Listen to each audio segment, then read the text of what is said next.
This is JBLE-TV, your place for news on the installation, for service members, and our community. Secretary of the Air Force Deborah Lee James toured Langley Air Force Base to meet with leadership and discuss key topics affecting the Air Force today. Her visit comes just 9 weeks after the Senate confirmed her as the 23rd Secretary of the Air Force. Secretary James addressed the issues of Air Combat Command, maintaining combat readiness and weapon systems, and the steps the Air Force plans to take in the future. At an all-call, she discussed joint basing, as well as force management and budget cuts that will affect up to 25,000 airmen over the next 5 years.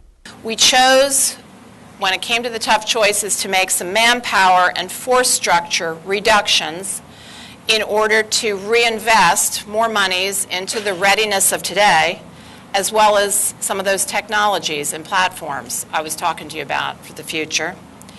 We also chose to delay or terminate some programs which we deem to be less important in the scheme of things, in order to free up money to protect higher priority programs. And this is both buying things and doing research and development on things. Secretary James announced the Air Force's plans to retire the A-10 Thunderbolt II, as well as slowing the growth of military compensation to free up money for readiness and modernization.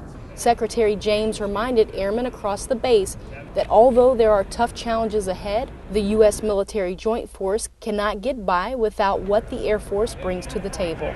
Airman First Class Tory Patterson, Langley Air Force Base, Virginia.